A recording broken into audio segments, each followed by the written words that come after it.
Hey there, and welcome to Work Dope, a podcast on the messiness and the potential of humans at work. I'm Linda Stacy, and this is a mini solo podcast, and I'm jumping right in. One of the key reasons, a key theme for starting Work Dope was and is this idea around being valued in the workplace. For years, as I have struggled to feel like my work means something and struggled to make sense of my place in an organization, I would question if I was really valued. I'd have people say to me, "You should feel valued in your work." And I've heard lots of employees along the way say, "I want to know that I'm valued at work." I hear that in my own workplace, and I've heard that in many other workplaces as I've been on speaking engagements and worked inside of organizations and always offered people the opportunity to have like a one-on-one with me afterwards. When people don't feel like they're valued, they often disengage. What does it mean to be disengaged? One of the definitions of workplace engagement is being emotionally and or psychologically invested in one's work. That's how Gallup defines it when they do their engagement survey. So when someone's disengaged, they are not emotionally or psychologically invested in what they're doing. Lacking a sense of connection in one's work can lead to a sense of languishing for the employee. So this really isn't good for the employee on any level. This can, of course, lead to performance issues. And of course, this has impact on the employer and the business. And a final point in this intro section on being valued or not and the consequences. I've been in the workforce long enough and I've read enough. I've been exposed enough to know that all humans want to do well, but many get super frustrated and turn down the dial on engagement over the course of their career. I believe that some of this is rooted in these themes around values and being valued. So being valued, it's been kicking around in my brain for a while. I'm kind of flummoxed by it. I'm confused. I think about my days working in restaurants. There were a lot of years in restaurants. I pretty much worked in restaurants from the time I was actually just finishing 8th grade, I think. And the last time I had a restaurant job, I was 35. I did that after I was in my corporate career.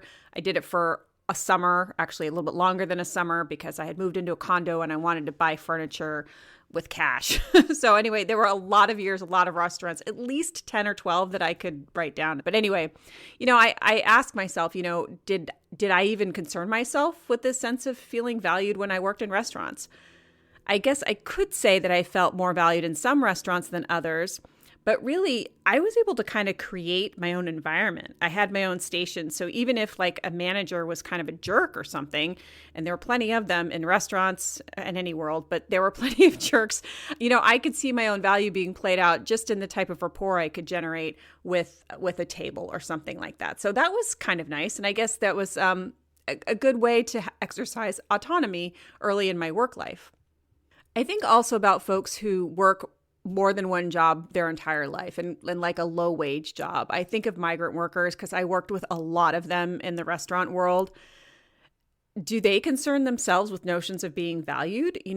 Can folks or do folks with limited resources living in survival mode? And when I say that, I mean, barely making ends meet, living paycheck to paycheck. Do folks in a more limited resource environment have the luxury even of worrying about their perceived value? Is this plight of being valued, is it a first world problem, as they say, only for those with greater resources? And then it just begins to look like some great big paradox. But when I really take a step back, priorities are different depending on our circumstances. And I do believe that it's the human way, or we are kind of driven internally and externally to grow. And so if this is the place where we are in the corporate world where we want to be more realized, more evolved, more self-actualized, as Maslow would say, then being valued is part of the picture. And I think it's worth some focus for those who want to focus on it. Being valued is, in fact, something that's going to be more on our mind as baseline needs are met. So once we've kind of have a financial security or a sense of well-being around that, the needs end up elevating. So moving on to the actual notion of values, having values, knowing your values, is knowing what your values are linked to a sense of being valued in the workplace. I haven't been sure about this, but the more I've been thinking, I think yes. And I think it's worth digging in a little bit here. In my podcast episodes, I've been asking people, any guest, to tell me how they know that they are valued in their work and how this may have changed over the years. And some common themes have emerged. You've probably picked up on them if you've been listening. So especially early in a career, guests often talk about seeking recognition, having their work be noticed, feeling that they're being affirmed or validated in some way by people in their work environment, hopefully their boss. Folks talk about financial compensation, though this is one that people have also said has diminishing returns. A financial boost can feel great for short periods of time, but then it kind of runs out. It doesn't really sustain over time for most people. People talk about public recognition and or recognition by the right person or leader. Folks talk about being invited to the right meetings. They talk about having voice. So am I being invited to share my perspective and really being included in that conversation, and not in a way that just feels like tacit or placated, like they really want to know what I have to say about something. And then, of course, my favorite, one of my guests, Danny Ceballos, said, I know I'm valued. He's like, I don't need anyone to tell me that. And he, of course, wouldn't have said that maybe early in his career, but it's just a firm belief over the growth and the learning and the clients he's worked with, and it just his experience in life. And I do think that that is a good place to get mentally, emotionally, that you just know that you have value. As human beings, we all have value. I firmly believe that.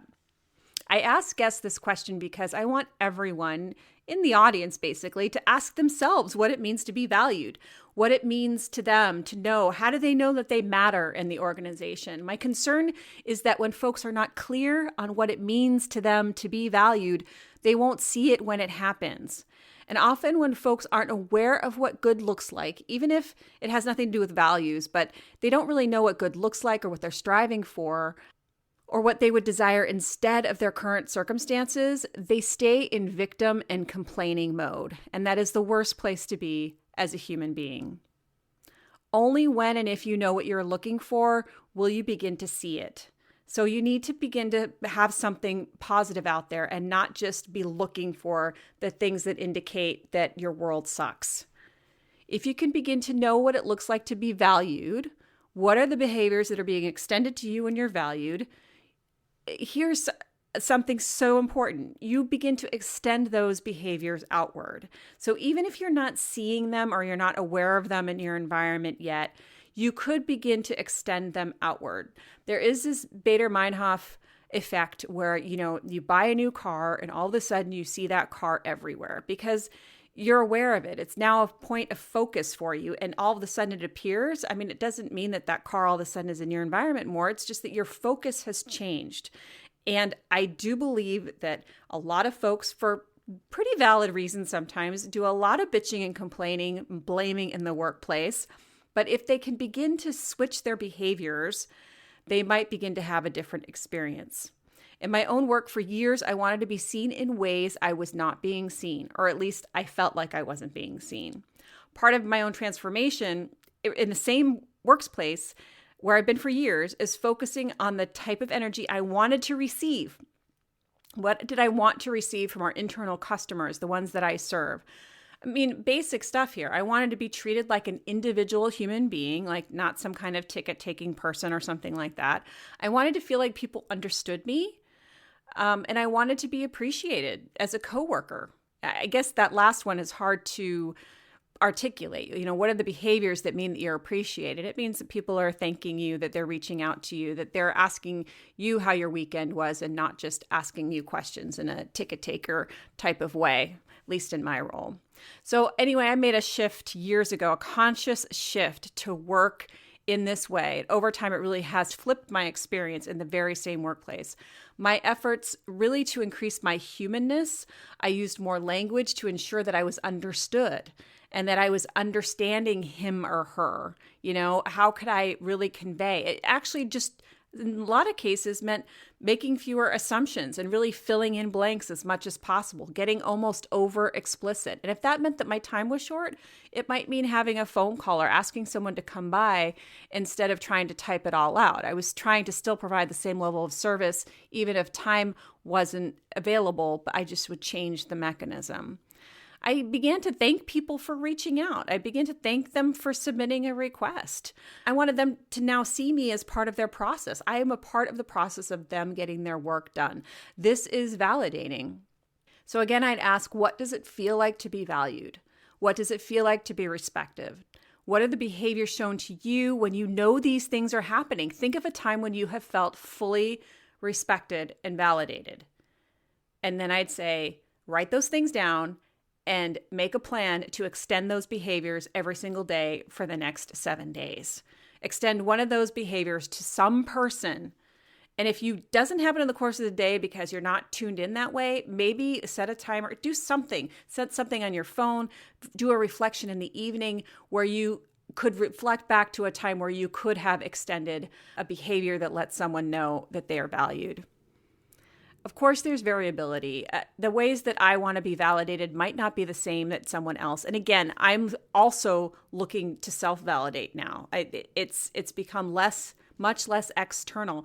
And what's crazy about this is as you rely more and more on yourself for this, it's almost like some magical elixir and you begin to get more validated from people in your environment. So different people have different values, but I promise that to the extent that we are operating from a sense of values, from some kind of core belief system or something, even if our values are different from our coworkers, the energy and the experience will be elevated. You will feel more valued and assured in your work and in your place at work. So I want to talk a little bit about Brené Brown. She talks a lot about values and being valued in the workplace. In her book, Dare to Lead, there's an entire section focused on values. I'm going to be referring to it a bit here. She's, of course, not the only person that talks about this. And I am going to have someone on the podcast in the next couple of weeks who focuses on values and culture in the workplace. So I'll say a little bit about that after I go through some of this Brené stuff. So I've talked about Brené a few times. If you haven't seen her work, she's really interesting. She's got a lot of research on humans and behavior in the workplace, but she sets this tone and this discussion around values in hard moments, when we're really trying to do the right thing, we're trying to be brave, and these can be the most confusing and overwhelming times, and it can be a really good time to have some values to lean on and to know what they are. She says if we're not clear on our values, or even if we can't name them well, we're putting ourselves at a strong disadvantage.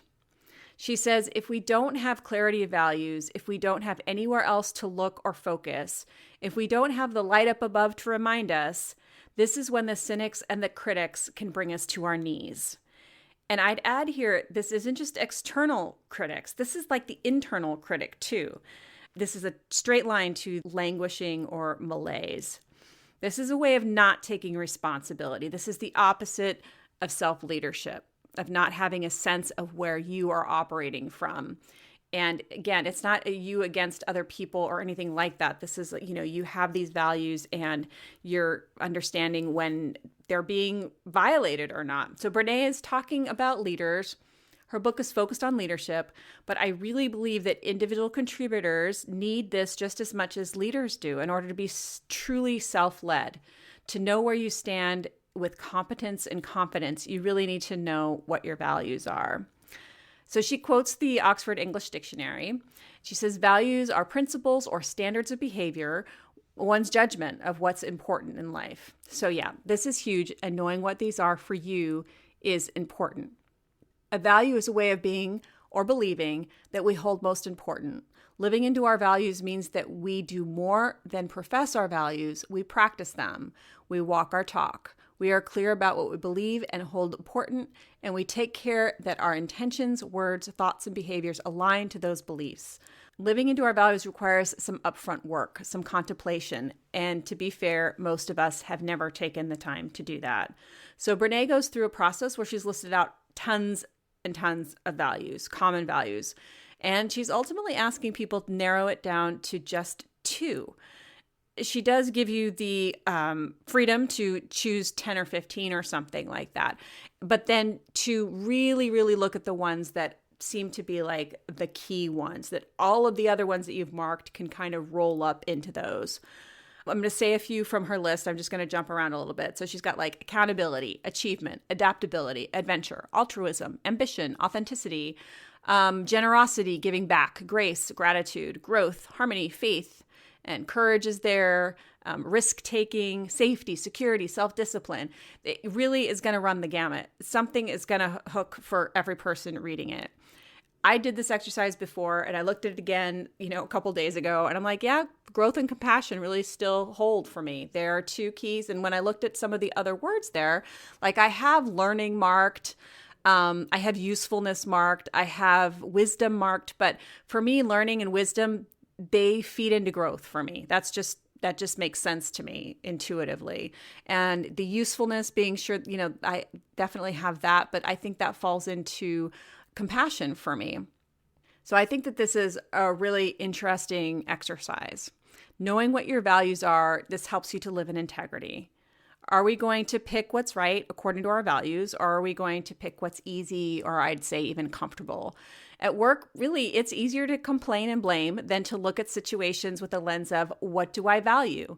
How is it being tested in this difficult moment? And how can I move through articulating what is wrong and creating a path to resolution that is beneficial to the people and to the organization? I think when we get into blame and complain, it becomes very, very selfish almost, or very, very personal. And sometimes what's happening, if we can kind of separate from that, I think it can be really helpful. I'm also going to have someone on in the next couple of weeks where we're going to be talking about internal family systems and a way of looking at the way humans behave in such a way that it neutralizes things. So if there's a behavior happening with a coworker or a situation, and to be able to neutralize it by really just talking about the behavior in a way that is separate from the whole person. And that's kind of how I see the values thing too, that the values or ideals, they're reflecting back on a broader situation, not condemning a human being in it or anything, but just really trying to elevate so that there's resolution and so that we're on the same page working towards the same end goals. So here's something interesting too. Brené says that if you're not taking the time to translate values from ideals to behaviors, if you're not going to teach people the skills they need to show up in a way that's aligned with those values, and then create a culture in which you hold one another accountable for staying aligned with those values, you better not profess any values at all. They become a joke.